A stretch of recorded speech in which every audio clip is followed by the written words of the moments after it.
अब उन लोगों को की फील्ड बना रहे हैं जो टकराव और जो बहादुरी से चीजों को फेस कर सकें। हाँ। तो इमरान खान साहब ऐसा लगता है कि एक फाइनल लड़ाई लड़ने जा रहे हैं। फिर ये जो लीडरशिप गद्दार घटिया किस्म की लीडरशिप है, इस लीडरशिप ने इमरान खान को बाहर ना आने के लिए खुद प्लान किया। हम्म। स्टैब्लिशमेंट के ये सारे जाके टाउट है अक्सरियत इनमें। जी तो जी। अब खान साहब ऐसा लगता है कि अपनी कश्तियां जला चुके हैं वो तारिक बिन ज़ियाद की तरह, और पीछे मुड़ के नहीं देखना चाहते। 5 जून को एक बहुत बड़ा धमाका भी हो सकता है। हाँ, ये इसकी तरफ। 5 जून को कुछ ऐसा भी हो सकता है हाँ। कि जो हम सोच भी ना रहे और हो जाए। तो खान साहब के साथ हम ये क्यों तो रखते हैं कि हम तो छुप के बैठ जाए, महफूज हो जाए। खान साहब दी जान तो हर वेले मुसीबत ही रहे, वो हर वेले लड़ते रहे। क्यों लड़ते रहे भाई? वो भी एक इंसान है, उसके बेटे हैं, उसकी बीवी है, उसकी बहनें हैं। ये 24 करोड़ लोग जिनके लिए लड़ रहे हैं, वो को उनको क्या कोई फर्क पड़ रहा है? क्या बाहर निकल रहे हैं वो 24 करोड़ उसके लिए कि यार एक बंदा हमारे लिए 2 साल से जेल में, भारत के पास वो फैसिलिटी नहीं है कि वो हमारा पानी रोक सके। Number one. नंबर टू ये कि अगर वो इस तरफ आ रहे हैं तो हमें भी मकबूजा कश्मीर की तरफ जाना चाहिए। हम क्यों नहीं जाते? हमें भी थोड़ा खुल के सामने आना चाहिए। हम्म। नाचते हुए कूड़ कड्डन की कोई लोड़ नहीं की, नचदे कूड़ कड्डन का फायदा की, या ना नचो ना या कूड़ ना कड्डो। तो हमें भी जरा खुल के सामने खड़े होना चाहिए। हमारी पोजीशन इंडिया से इस टाइम बेहतर है। अस्सलाम वालेकुम नाजरीन, आप सियासत.pk देख रहे हैं। मैं फरियाल अब्बासी आपके साथ हूँ। आज हमारे साथ सीनियर सहाफी इसाद राना साहब मौजूद हैं। सर, बहुत शुक्रिया आपके टाइम के लिए। अभी इमरान खान का ऐलान सामने आया है और वो कह रही हैं कि अगर आप काम जी नहीं बोल। करते और आपके कंधों पर बोझ है तो पार्टी और ओहदे छोड़ दें। बहुत बड़ी तहरीक शुरू करने जा रहा हूँ पाकिस्तान में, क्या कहेंगे इस पे? नहीं, उन्होंने आज जो ये आलिया हमजा वाला फैसला किया है हाँ हाँ। और उन्हें कमेटी का सरबराह बनाया है, ये कोई छोटा फैसला नहीं है। हम्म। क्योंकि जो कमेटी बनी थी उसमें सलमान अकरम राजा, उमर अयूब और अली अहमद बशर साहब थे। हाँ। तो सलमान अकरम राजा को तो ये समझा जाता है कि वो बड़े करीब हैं इमरान साहब के और उनकी हमशीरा के। तो अगर उन्होंने इन सबके कमेटी का चेयरमैन आलिया हमजा को बनाया है, तो हम्म। आप समझ लें कि वो अब वॉरियर्स जो हैं, प्रेस रिलीज और यूट्यूब और प्रेस कॉन्फ्रेंस वाले लोगों से बाहर निकल के हाँ अब उन लोगों को की फील्ड बना रहे हैं जो टकराव और जो बहादुरी से चीजों को फेस कर सकें। हाँ। तो इमरान खान साहब ऐसा लगता है कि एक फाइनल लड़ाई लड़ने जा रहे हैं। सर, फाइनल लड़ाई लड़ने जा रहे हैं, लाहे अमल क्या होगा वो उस चीज पर हम आते हैं, लेकिन ये जो आलिया हमजा वाला आपने भी इसको हाईलाइट किया, इस पे बात मैंने करनी थी। ये जो वाकया हुआ है ये तो पार्टी के अपने अंदर गद्दारी और ये उन लोगों की निशानदेही नहीं कर रहा जो हम बातचीत में भी अक्सर कहते हैं कि जो चाहते हैं मुकमका हो जाए या जो चाहते ही नहीं है खान बाहर आए। देखे, मैं इसका एक छोटा सा आपको ना एक नमूना देता हूँ हाँ कि जो लाहौर के टिकट होल्डर्स हैं ना पीटीआई के, हाँ हाँ। ये तमाम टिकट होल्डर ने अपने जो सदर है लाहौर का उसके खिलाफ अदम एतमाद कर दिया है। हाँ हाँ। तो अगर लाहौर के अंदर क्यादत में इतना वो अपने सदर पे गद्दारी गद्दारी का इल्जाम लगा रहे हैं, वो कहते हैं कि जी अब वो कोई सा भी जलसा हो, कोई भी इमरान खान का ऐलान हो, ये हमारे सदर साहब जो हैं इनको ये गायब हो जाते हैं। जबकि सदर साहब से जब मैंने बात की तो उन्होंने कहा कि जी ये वो लोग हैं जिन्हें हमने कहा कि रैलियां निकालें तो ये रैलियां नहीं निकाल पाए। हम्म। आप अंदाजा करें कि इससे क्या साबित हो रहा है कि गद्दार एक दो नहीं है, एक हाँ पूरी फोर्स है गद्दारों की जो हाँ। पीटीआई के अंदर बैठी है और इमरान खान को नाकाम करने के लिए हाँ जोर लगा रही है। जी और जी। खान साहब के बाहर ना आने की एक सबसे बड़ी वजह स्टैब्लिशमेंट के बाद खुद उनकी जमात है, हाँ। जो काली भेड़ें उनके अंदर मौजूद हैं और जो ये चाहती नहीं कि इमरान खान बाहर आए, क्योंकि वो बाहर आ जाएगा तो इनकी रोजी रोटी खत्म हो जाएगी। तो और दूसरी चीज एक और मैं आपको बताऊं, हाँ मुझे मेरा ना उन यूट्यूबर से भी शदीद इख्तिलाफ है जो इस्टेब्लिशमेंट को बराह रास्त गाली देते हैं हम्म। और इमरान खान की तारीफ करते हैं। ये वो यूट्यूबर्स हैं जिन्होंने इमरान खान और इस्टेब्लिशमेंट के दरमियान फासले बढ़ाने में अपना किरदार अदा किया। उन्हें व्यूज भी मिल जाते हैं, पैसे भी बहुत तगड़े मिल जाते हैं। लेकिन नतीजा क्या निकलता है कि इमरान खान और इस्टेब्लिशमेंट में, क्योंकि वो पहले अगर इमरान खान के हक में दो बात करके और इस्टेब्लिशमेंट और या इस्टेब्लिशमेंट के अफसरों या आर्मी चीफ के लिए बुरा भला कहते हैं तो उससे आर्मी के अंदर वो ये तासुर नहीं बनता कि ये इंडिविजुअल कह रहे हैं, वो ये समझते हैं कि पीटीआई की जबान है, हम्म, जिससे इमरान खान और इस्टेब्लिशमेंट के अंदर नफरत की खलीज मौत मजीद बढ़ी। फिर हम्म, ये जो लीडरशिप, गद्दार घटिया किस्म की लीडरशिप है, इस लीडरशिप ने इमरान खान को बाहर ना आने के लिए खुद प्लान किया। हम्म, स्टैब्लिशमेंट के ये सारे जाके टाउट है अक्सरियत इनमें, सारे नहीं अक्सरियत की बात कर रहा हूँ। जी तो जी। अब खान साहब ऐसा लगता है कि अपनी कश्तियां जला चुके हैं वो तारिक बिन ज़ियाद की तरह, और पीछे मुड़ के नहीं देखना चाहते। और अगर इस बार खान साहब नाकाम हुए तो ये समझ लें कि एक तो पाकिस्तान के अंदर जो ये एक हाइब्रिड निज़ाम है, ये 10 साल और आगे चला जाएगा, बल्कि ज्यादा मजबूत हो जाएगा। और या फिर ये कि खान साहब बाहर आते हैं तो शायद डेमोक्रेसी की कुछ शक्ल बच जाए।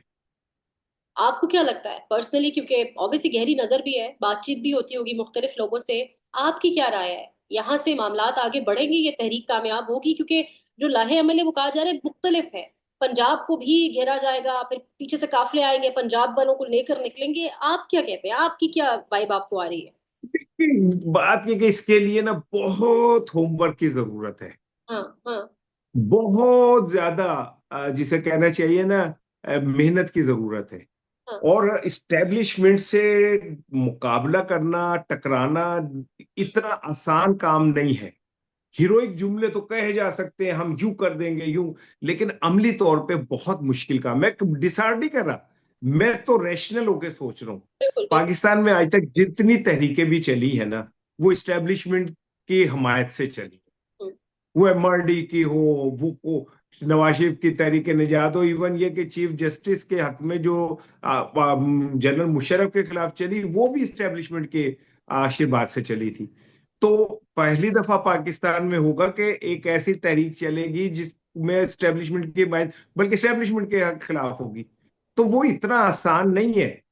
हाँ, इमरान खान पाकिस्तान से बाहर, जेल से बाहर होते हम्म, तो फिर वो आजादाना तौर पे अपनी टीम बनाते, अपना प्लान करते तो कुछ और होता। हम्म, लेकिन वो जेल में है, उनके पास एक्सेस नहीं है, चीजों की, इंफॉर्मेशन की नहीं है उनको, उन लोगों से नहीं मिलने दिया जाता जिसके वो चाह होते हैं। अनवांटेड लोग जाके मिलते हैं, फिर वो उन्हें जाके डिस इन्फॉर्मेशन देते हैं। तो इस हालात में एक बंदा जो जेल के अंदर 2 साल से कैद है, हम्म, और जिसको आपने मेंटल टॉर्चर करने की इंतहा कर दी है, वो उसके बावजूद भी अगर झुक नहीं रहा और वो लड़ रहा है और वो खड़ा है अपने पैरों के ऊपर, तो ये कोई छोटी बात नहीं है। ये भी बहुत बड़ी फतह है कि पाकिस्तान में कोई शख्स 2 साल जेल में रह के, इतनी तकलीफें जेल के भी, अगर वो खड़ा है, तो ये इससे बड़ी कोई बड़ी कामयाबी नहीं है। सर लेकिन आपने खुद भी कहा होमवर्क की जरूरत है इस बार। आप देख रहे हैं कि यूज ऑफ पावर पहले से भी ज्यादा हो सकता है, क्योंकि अब तो तरक्कियां हो गई हैं, नए नए ओहदे मिल चुके हैं, पाकिस्तान इंडिया वॉर के बाद सिचुएशन मुख्तलिफ हो चुकी है। अब पावर ज्यादा हो गया है, पावर ज्यादा आ गई है, आपको क्या लगता है? देखें, बात यह कि पावर तो पहले भी इतनी थी, कोई ज्यादा कोई ये नहीं हुआ कि उसके बाद कोई पावर को बढ़ गई है। पावर ही उनके पास है, तो ये कोई ऐसा नहीं है कि जी आपको ज्यादा बढ़ गई है। लेकिन ये जरूर है कि इस बार अगर पीटीआई एक डिफरेंट स्ट्रेटजी से आती है जो उन तक पहुंच चुकी होगी, बिल्कुल। क्योंकि ये काली भेड़ें एक एक चीज जाके उन्हें बता रही होती हैं। हम्म। ठीक है। तो ये इतना आसान नहीं मुझे लग रहा है जितना बजाहिर नजर आ रहा है ना, मुझे नहीं लग रहा। हाँ, एक बात मैं आपको बता दूं कि 5 जून को एक बहुत बड़ा धमाका भी हो सकता है।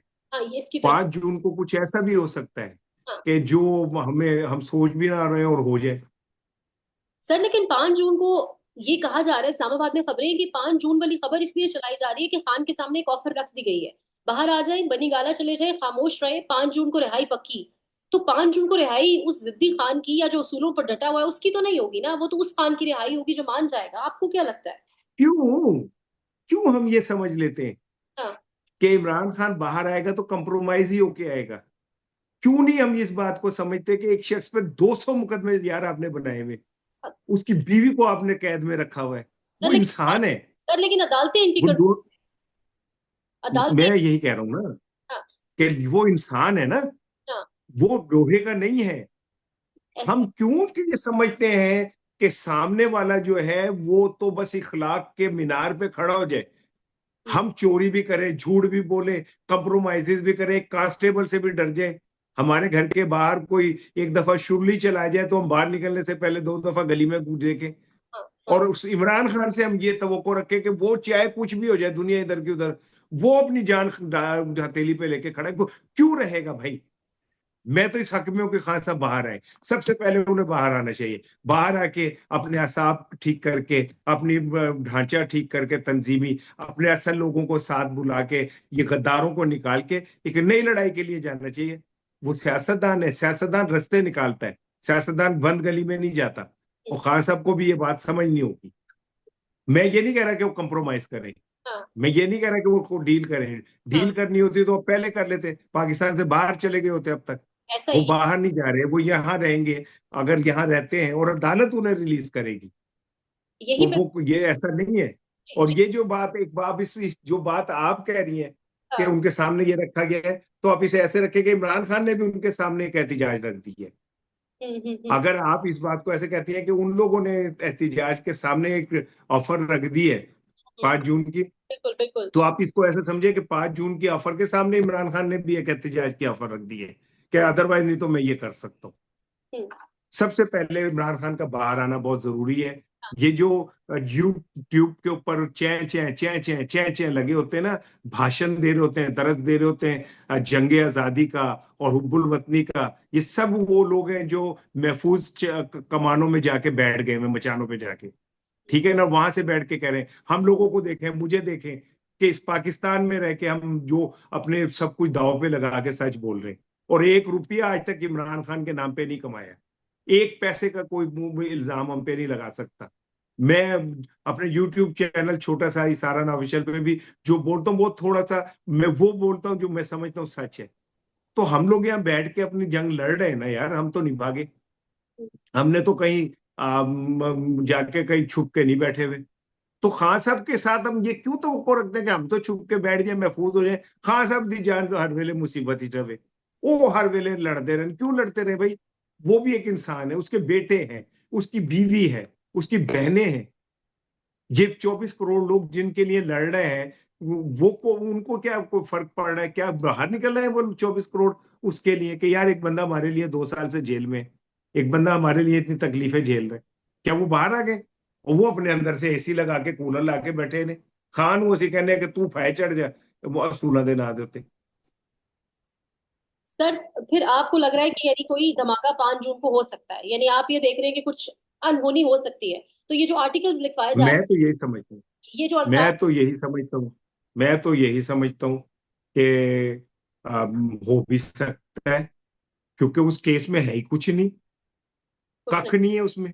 एक आजादाना समात होना तो वो केस ऐसे करके उड़ जाए, उसमें है कुछ नहीं। सर, ये जो तो बैंक। जी जी। ये जो ये आप क्या कह रहे हैं? आर्टिकल्स आ रहे हैं अंसार अब्बासी और मुख्तलिफ लोगों की जानिब से, क्या ये भी, इसको भी हम कोई पैगाम रसानी समझ सकते हैं? क्योंकि हमें भी पता है कि कौन से कॉरिडोर्स का पैगाम आगे दिया जाता है। पैनिक इस्टेब्लिशमेंट भी कर गई है, जिस तरह आप कह रहे हैं कि एहतजाज का ऑप्शन खान ने रख दिया है उनके सामने। दो ना, एक पहले किसी दौर में एक प्रोग्राम आता था, फरमाइशी प्रोग्राम ना, हाँ तो उसमें कहते थे कि मोहम्मद रफीक ने कहा ये गाना सुना दे, हाँ। हम मोहम्मद बशीर की पसंद का गाना चलाने लगे। तो बहुत सारे सहाफी जो है वो मोहम्मद रशीद और मोहम्मद रफीक की फरमाइश के तजिया लिखते हैं। कोई लिखता है नाक से लकीरें निकलवा देंगे मुनीफ फारूक जैसा, कोई ये अंसार अब्बासी साहब जैसे कहते हैं कि जी इमरान खान के हुकूमत से मुज़ाकरात खुफिया शुरू होने लगे, ठीक है, और उन्हें पता होता है उस खुफिया मुज़ाकरात का। तो ये इस तरह के चल रहे होते हैं सहाफी। और आज के दौर में कामयाब भी यही है, लाखों रुपए की तनख्वाहें लेते हैं, बड़ी बड़ी गाड़ियों में बैठे होते हैं, एयर कंडीशन बंगलों में रहते हैं। मुझे भी नहीं किए। अब सर, थोड़ा सा अदालती मामलात पे आ जाते हैं। जो मंजरनामा अदालत का है, बड़े मुज़िका खेज रिमार्क्स अगर लाइव स्ट्रीम करके देख रहे हैं जो लोग, आपने भी सुना ही होगा। मुसरत हिलाली साहिबा कह रही है कि वोट का हक कोई बुनियादी हक नहीं है। शुक्र करें उन्होंने ये नहीं कहा कि पाकिस्तान में 24 करोड़ जो लोग रहते हैं उनको रहने का भी हक नहीं है, हमारी मेहरबानी हम उन्हें हक दिया हुआ है, ठीक है ना। क्योंकि 27वीं तरमीम के बाद तो मुझे तो अल्लाह का शुक्र है ये उन्होंने उन्होंने मेहरबानी की कि उन्होंने ये नहीं कहा कि इन पाकिस्तानियों को सांस लेने का हक नहीं है। इतनी ऑक्सीजन इस्तेमाल करें जितनी हम हुक्म दें, ठीक है, और इतना कुछ ये बोले जितना हम कहें, तो कर लगा देना आप, जमहूरियत खत्म कर दें, वोट को खत्म कर दें। आपने कर तो दिया ऑलमोस्ट। तो 8 फरवरी के फैसले को, वोट को आपने तो रद्द कर दिया। सुप्रीम कोर्ट ने भी क्या कर लिया, हाँ। एक बड़ी सियासी जमात के साथ जो कुछ भी आपने किया, और अभी आपने ये मखसूस नशिस्तों के अंदर जो कुछ चल रहा है, वो सबको सामने दीवार पे लिखा नजर आ रहा है कि क्या फैसला आएगा। मैं आपको बता देता हूँ क्या फैसला आएगा। अगर उन्होंने ये सब कुछ देना होता पीटीआई को, तो फिर ये रिव्यू में क्यों जाते। पाकिस्तान एक ऐसा मुल्क है जिसमें कोई जज ये सवाल नहीं कर रहा कि जब सुप्रीम कोर्ट के लार्जर बेंच ने एक फैसला दे दिया था तो उस पर अमल क्यों नहीं हुआ। कोई सवाल नहीं कर रहा, क्योंकि वो फैसला 26वीं तरमीम से पहले का है। तो 26वीं तरमीम के बाद वाले लोग उसको कैसे उस पर बात कर सकते हैं। वो तो सुप्रीम कोर्ट ही कोई और थी, इन्होंने ढा के नवी बना ली है। जजेस तो सर सवाल कर रहे हैं यहाँ पे कि पीटीआई थी कहाँ, क्यों उस टाइम छुप कर बैठी थी और हमारे सामने नहीं आए, हमें आके बताते कि हम पर कोई जुल्म हुआ है, ये तक भी आज कहा गया है।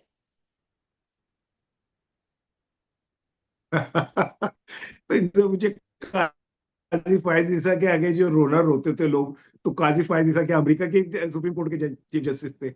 जब काजी फायज ईसा कहते थे कि मेरी मर्जी है, मैं ना केस सुनूं, आप मेरा क्या कर लेंगे, तो वो किसको कहते थे, वो कौन लोग थे। पीटीआई जब उनके पास गई कि जी हमारे हमसे इंतखाबी निशान छीन लिया गया, तो और कैसे जाके रोते, किन हाँ। जजों के आगे रोते, जो आज ये सारा कुछ कह रहे हैं। अच्छा सर, जाते जाते लास्टली, भारत के अंदर ऑपरेशन शील्ड शुरू कर दिया गया है और आज उनके वजीर दिफा ने बाकायदा बयान भी दिया है कि जो आजाद कश्मीर है, ये जल्द इसके लौट कर जल्द इसके लोग और ये जो आजाद कश्मीर है ये हमारे पास वापस आ जाएगा। पानी भी बंद किया हुआ है। क्या लग रहा है आपको, ये मामला किस तरफ जाएगा? यहाँ तो कहा गया था कि पानी बंद किया तो सांस बंद कर देंगे। एक बात याद रखिएगा, मैंने तारीख में यही सीखा है हम्म। कि जिसने भी पानी बंद किया वो जलील और रुसवा हो। हम्म। तारीख में उसका नाम हमेशा विलन के तौर पे लिया गया, और जिनका पानी बंद किया गया वो हमेशा हीरो रहे। हम्म। हम भारत के पास वो फैसिलिटी नहीं है कि वो हमारा पानी रोक सके, हम्म। Number one. नंबर टू ये कि अगर वो इस तरफ आ रहे हैं तो हमें भी मकबूजा कश्मीर की तरफ जाना चाहिए। हम क्यों नहीं जाते, हमें भी थोड़ा खुल के सामने आना चाहिए। हम्म। नाचते हुए कूड़ कड्डन की कोई लोड़ नहीं की, नाचदे कूड़ कड्डन का फायदा की, या ना नचो ना, या कूड़ ना कड्डो। तो हमें भी जरा खुल के सामने खड़े होना चाहिए। हमारी पोजीशन इंडिया से इस टाइम बेहतर है, हम्म। ठीक है, हम उनसे जरा बेहतर पोजीशन में दुनिया के अंदर, तो हमें ये मौके से फायदा उठाना चाहिए। मौका में फिर बार बार थोड़ी मिलेगा।